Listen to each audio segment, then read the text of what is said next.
Bonsoir ou bonjour, ce qui est sûr, il faut que ce soit bon. C'est ma prière au Seigneur Jésus-Christ pour vous. Aujourd'hui, je voudrais dire salut pasteur. Salut Massi. Encore salut. Et encore salut aussi. À vous aussi les amis, vous êtes les bienvenus au Club 700. Soyez bénis. Vous savez, voici l'histoire de Manta qui vivait en Inde, où son père était le prêtre d'une déesse.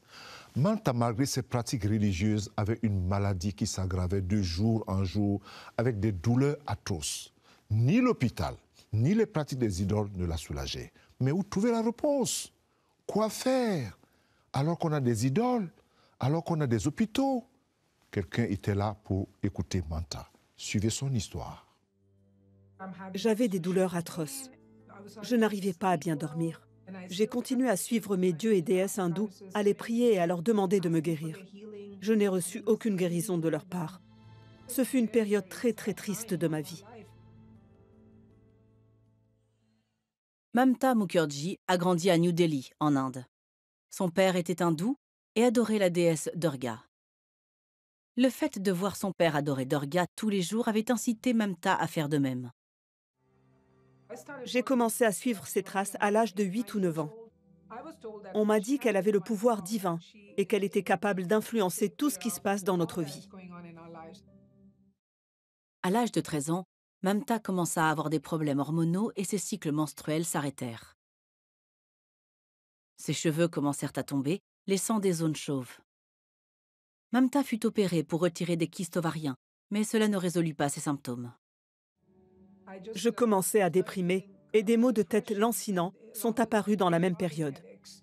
Je me confiais à Durga et je priais à ce sujet, en espérant et en croyant qu'elle réglerait mes problèmes. Je n'ai jamais douté d'elle, mais je me demandais toujours pourquoi elle n'écoutait pas mes prières. Mamta fut mise sous traitement hormonal et antidépresseur.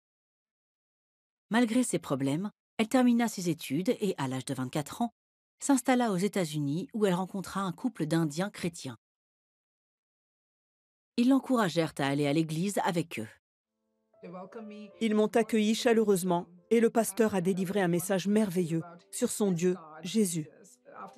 Après l'église, j'ai senti un changement dans mon âme ou dans mon esprit parce que j'ai ressenti une grande paix. Je n'avais jamais ressenti cette paix auparavant. Au cours des mois suivants, Mamta allait à l'église le dimanche, tout en continuant à vénérer Durga le reste de la semaine. J'avais peur de perdre la trace de mes dieux hindous. Si je m'éloignais de l'hindouisme, si je cessais d'adorer mes dieux et déesses hindous, ils me puniraient. Ils seraient en colère contre moi. Finalement, Mamta se maria et cessa d'aller à l'église. Elle et son mari s'installèrent en Caroline du Nord où, grâce à des traitements de fertilité, ils eurent 2 filles. Pendant tout ce temps, Mamta continua à être tourmentée par des problèmes de santé. C'est alors qu'est apparue la douleur atroce que j'ai commencé à ressentir à partir de la taille. C'était une douleur récurrente qui durait 24 heures par jour. Je ressentais énormément de tristesse. J'étais extrêmement triste parce que mes enfants étaient petits. Je me sentais handicapée. Cherchant désespérément à être soulagée, Mamta consulta plusieurs médecins et essaya même des traitements homéopathiques. Un ami lui ayant dit que le dieu Krishna était le dieu suprême de l'hindouisme, elle commença à le vénérer intensément et à consulter des gourous. Rien n'y faisait. Je n'ai reçu aucune réponse de leur part. Il n'y avait rien. C'était comme si je faisais un monologue. Je parlais et il n'y avait pas de réponse de la part de ces dieux et de ces déesses. C'était une période très déprimante. Mamta continua à chercher des réponses. Elle se souvint d'une amie qu'elle s'était faite peu après son arrivée aux États-Unis et qui lui semblait très spirituelle. Elles reconnectèrent par l'intermédiaire de Facebook et l'amie dit à Mamta de retourner à l'église. Elle parlait toujours de Dieu et ne disait jamais de quel Dieu elle parlait. Elle a dit « Je parle du Dieu de tout l'univers. Le Dieu, le seul vrai Dieu vivant, c'est Jésus. » J'avais entendu parler de Jésus, mais je ne savais pas qu'il était le Dieu de l'univers. Mamta fut d'abord réticente, ne voulant pas offenser ses dieux hindous, mais elle rassembla finalement le courage de se rendre dans une église locale où elle demanda au pasteur une prière de guérison. Il n'avait qu'une question à lui poser. Acceptes-tu Jésus comme ton Seigneur et Sauveur? J'ai répondu que oui, j'acceptais Jésus comme mon Seigneur et mon Sauveur. Ils ont alors commencé à rassembler la congrégation et à prier pour ma guérison. Je me suis sentie si légère de la tête aux pieds. Il n'y avait plus de douleur dans mon corps, elle était partie. En l'espace de quelques semaines, le problème que j'avais depuis l'âge de 13 ans, l'arrêt de mon cycle menstruel, a été résolu. Dieu me l'a redonné de manière surnaturelle. Je n'ai plus de problèmes hormonaux. J'ai reçu ma guérison de Jésus. Mamta commença à suivre Jésus, à le prier et à lire la Bible. J'étais libérée. J'étais libérée de quelque chose qui me retenait depuis tant d'années. Le voile des ténèbres s'est retiré de mes yeux, de mon esprit et de mon cœur. Je pouvais recevoir la vérité de Jésus. Elle retira toutes les idoles hindoues de sa maison et raconte aujourd'hui, depuis plus de 10 ans, la guérison miraculeuse qu'elle a reçue. Je me sens en paix de ne pas avoir à me soucier de servir tant de dieux et de déesses. Il n'y a qu'un seul Dieu, et c'est Jésus. Il m'a libérée de toutes ces infirmités auxquelles j'ai été confrontée pendant si longtemps, pendant 30 ans de ma vie. J'aime le Seigneur de tout mon cœur. Et je suis tellement bénie d'être appelée sa fille et d'avoir accès à son royaume. Cette relation avec le Seigneur est vraiment très précieuse pour moi.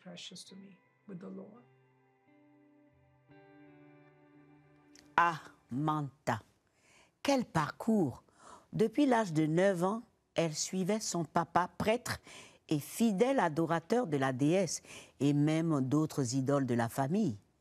Elle admirait une telle vocation, mais elle ne comprenait pas pourquoi, à peine 13 ans, elle avait toutes ces maladies dans son corps, malgré tous les rituels, les sacrifices, les dons à ces dieux muets. Rien, un grand rien. Au contraire, le mal s'empirait, les douleurs étaient insupportables.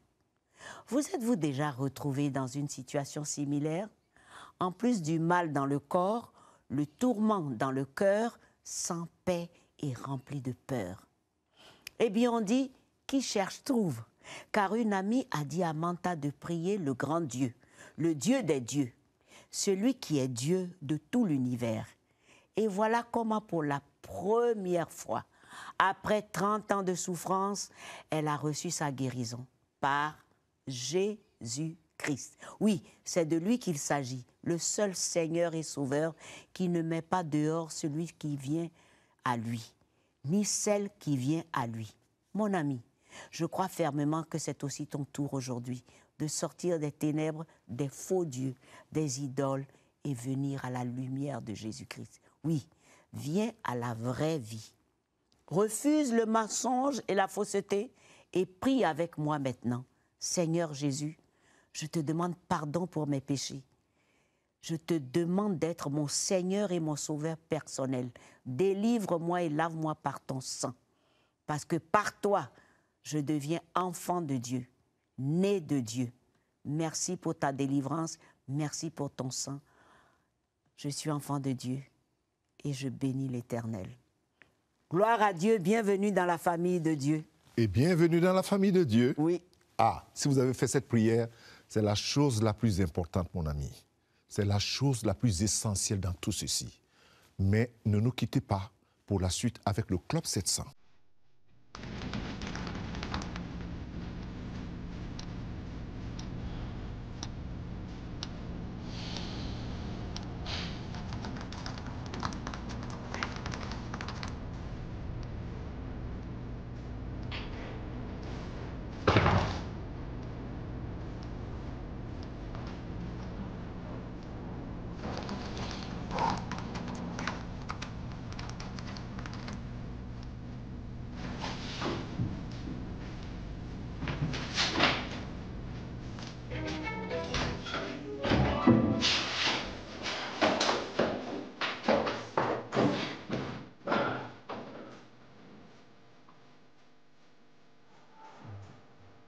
Vous avez raté le Club 700? Ne vous inquiétez pas. Vous pouvez toujours regarder vos émissions préférées sur www.leclub700.tv.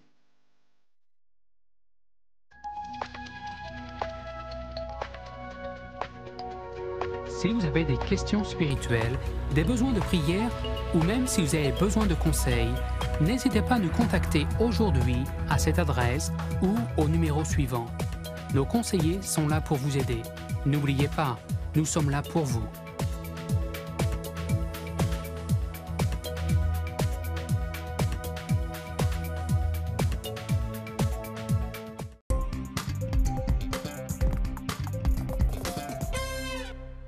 Content de vous savoir toujours nombreux au Club 700. Voici l'histoire de Tammy, qui avait le sentiment de n'avoir aucune valeur. Elle se sentait vilaine, incapable et sans intérêt. En clair, Tammy était dans les ténèbres de la dépression et de façon suicidaire. Pourquoi? Eh bien, suivez son histoire. Qu'il s'agisse de prendre des médicaments, qu'il s'agisse de boire jusqu'à mourir, qu'il s'agisse d'attacher une corde à une poutre, je vais essayer quelque chose. J'ai atteint le point le plus sombre de ma vie à ce moment-là. Après ça, je n'ai plus voulu arrêter d'essayer de me tuer. Pour Tammy Granderson, la vie était devenue insupportable et dans son esprit, le seul moyen de trouver la paix était de mettre fin à ses jours.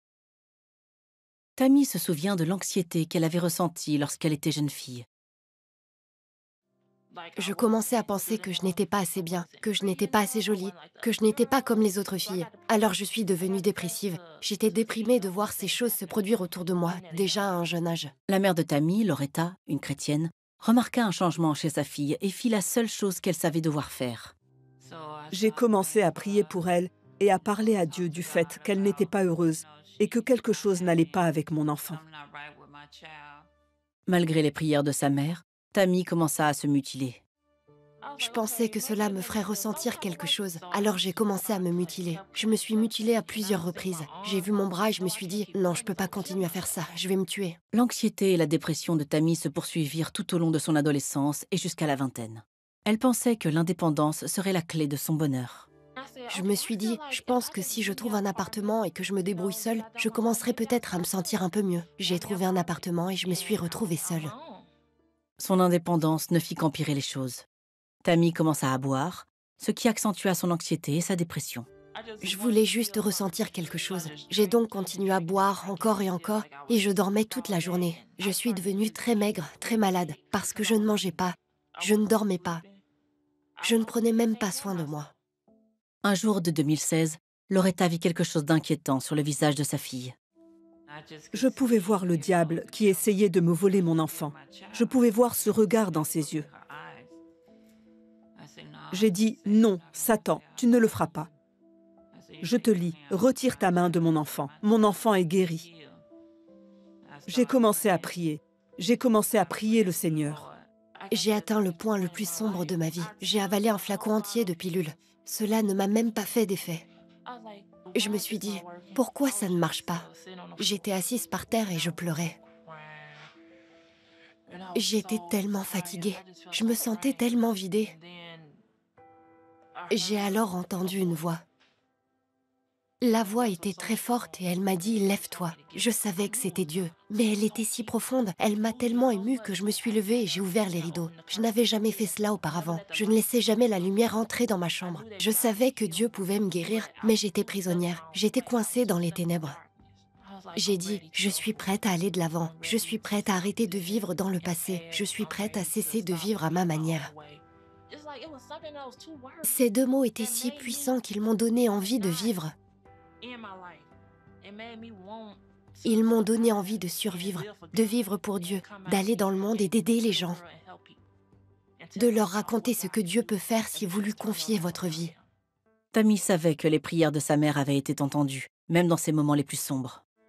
Elle était là-bas en train de prier pour moi et je savais qu'il l'entendait. Ses prières sont montées au ciel comme sur un autel. Il les a entendues et il est venu sauver sa fille. Loretta remarqua un changement immédiat. Elle parlait de Dieu. « Je veux faire cela. Je veux sauver les autres. » Je l'ai écoutée en pensant « Dieu, tu as agi. Tu as répondu à ma prière. Tu as sauvé mon enfant. Tu me l'as rendu. » Je me plongeais dans la parole et je disais « Maman, je veux lire la Bible avec toi. » J'ai commencé à lire avec elle tous les jours. J'ai tellement changé. Je veux juste aider les autres. À l'époque, j'étais tellement égoïste. Je ne pensais qu'à moi. Aujourd'hui, je veux juste aider les autres. Je veux aimer les autres, transmettre la bonne nouvelle. Aujourd'hui, Tammy aime partager sa foi et a un message pour ceux qui souffrent d'anxiété et de dépression. N'arrêtez jamais d'essayer de vous approcher de Dieu, parce que Dieu n'arrêtera jamais d'essayer de s'approcher de vous. Il vous aime tellement.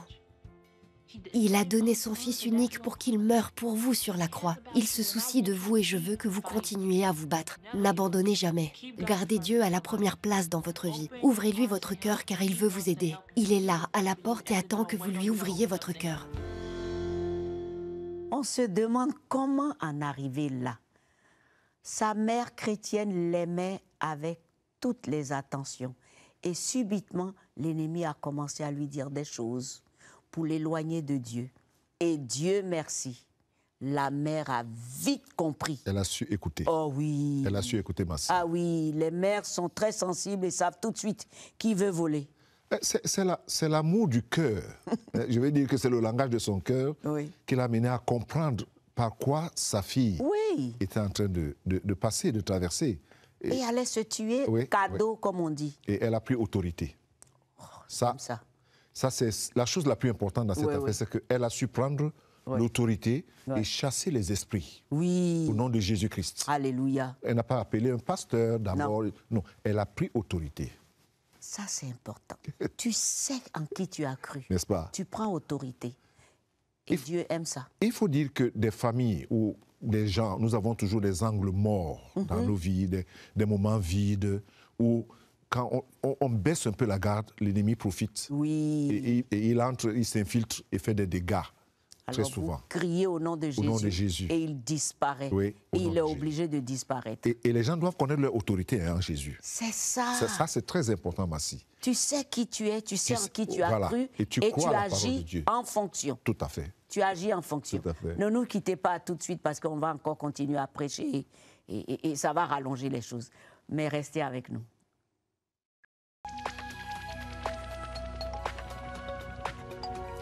Si vous avez des questions spirituelles, des besoins de prière ou même si vous avez besoin de conseils, n'hésitez pas à nous contacter aujourd'hui à cette adresse ou au numéro suivant. Nos conseillers sont là pour vous aider. N'oubliez pas, nous sommes là pour vous.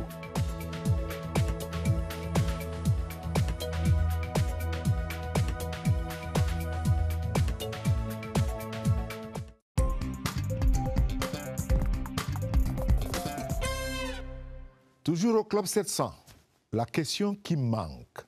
C'est comme ça que j'ai appelé cela. C'est l'histoire d'un jeune homme riche qui est venu voir Jésus pour lui demander ce qu'il devait faire pour hériter la vie éternelle. Je vous assure, les amis, cette demande est exceptionnelle et qui est devenue rare dans notre société moderne. Poser la question, qu'est-ce que je dois faire pour avoir la vie éternelle? Ça ne court pas les rues, hein? Non, non, non, non. C'est qu'est-ce que je dois faire pour être riche, pour être beau, pour être ceci, pour être cela. Pas la vie éternelle. Jésus lui a d'abord donné des exigences de base. Il a rapidement conclu qu'il remplissait ces conditions. Jésus savait quel était son problème.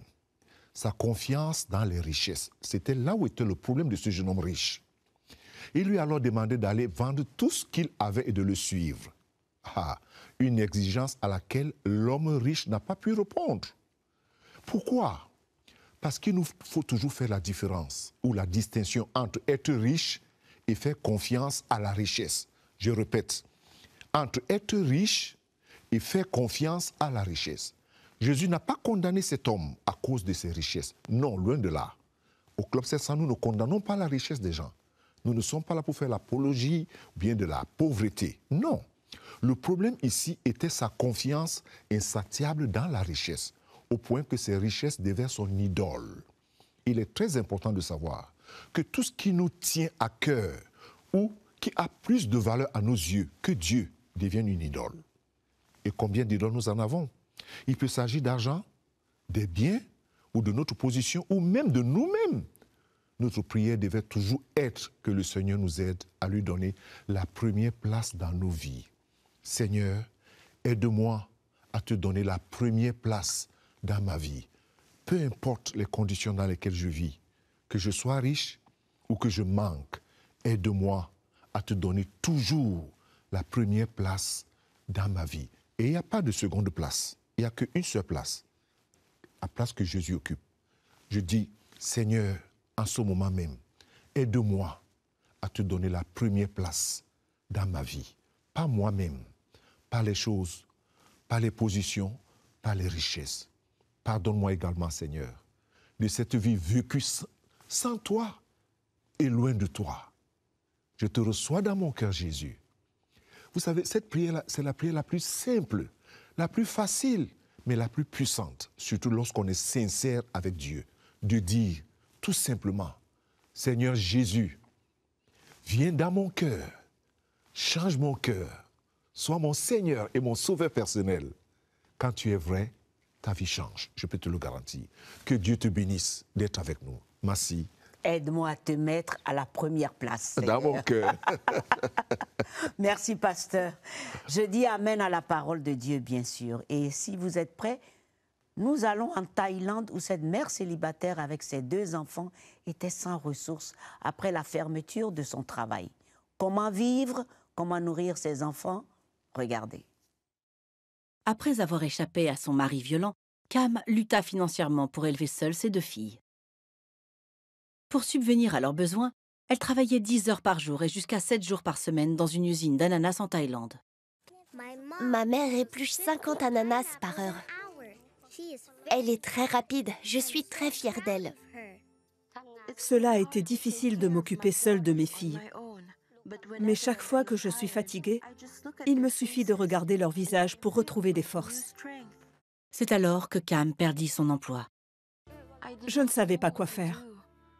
Lorsque nous n'avions pas de nourriture, j'empruntais 50 cents à un voisin pour acheter 2 œufs et du riz collant. Parfois, ma mère mangeait nos restes. Mais je ne pense pas qu'elle était rassasiée. Orphan's Promise de CBN rencontra la famille pour la première fois lorsque les filles participèrent à un programme d'activités extrascolaires dans une église voisine. Elles y recevaient des repas chauds, de l'aide à l'école et regardaient Superbook de CBN. Lorsque Cam perdit son emploi, Orphan's Promise lui donna ce dont elle avait besoin pour démarrer une activité de fabrication et de vente de chips de bananes. Nous lui avons donné du matériel et des produits et nous lui avons appris à gérer une entreprise.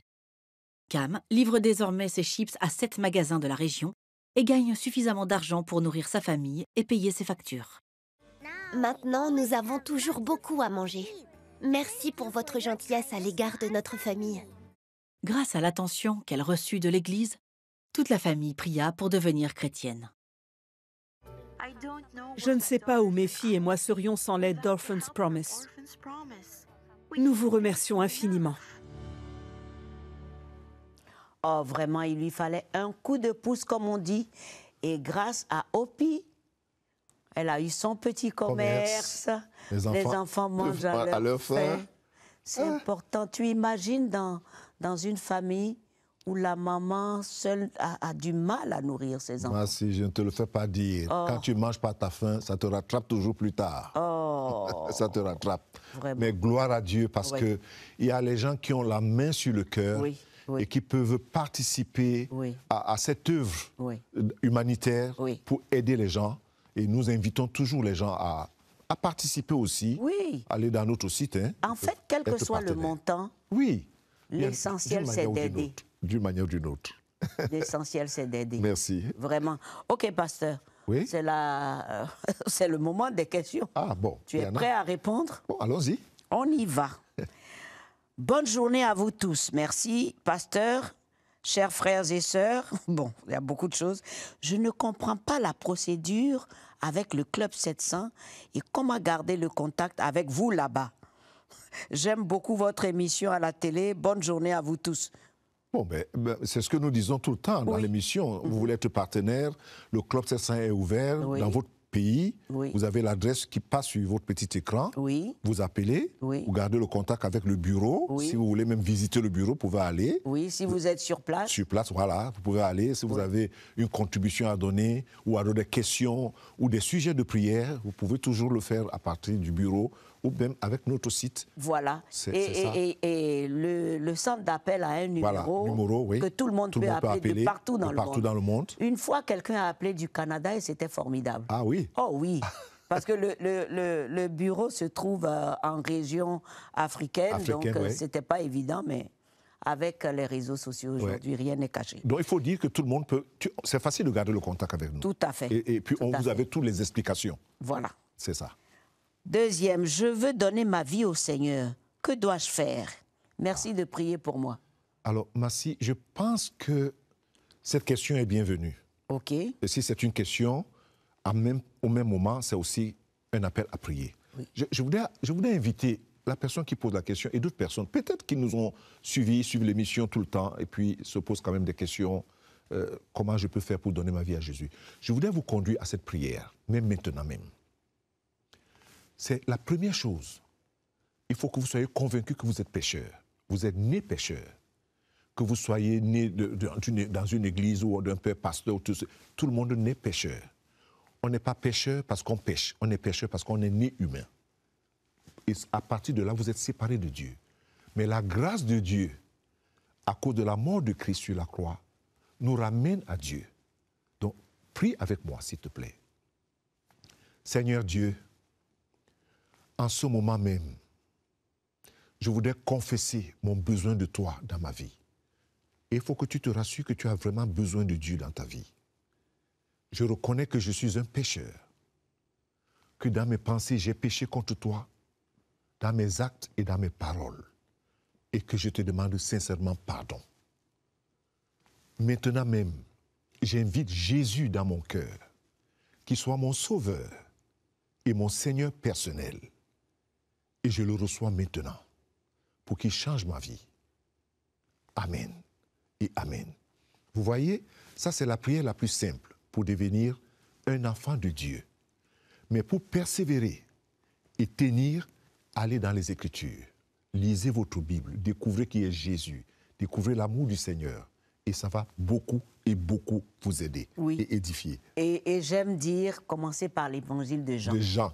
L'évangile d'amour, l'évangile qui trace tout. Oui. C'est formidable, Massi. Tout à fait, tout à fait. C'est un peu répondre facilement à cette personne et à d'autres. Merci, pasteur, pour ces réponses. Merci à toi, Massi. Oui. Et merci à tous. L'émission est à sa fin, mais je vous rappelle le podcast de Massi sur YouTube. N'est-ce pas, Massi? C'est toujours là. Oui, oui. Oui, pasteur. Les amis, à la semaine prochaine, parce que l'émission est terminée, même heure pour les merveilles du Seigneur Jésus-Christ. Il n'a pas changé, il est toujours le même. Tout à fait, merci. Alors on leur dit ensemble, à bientôt.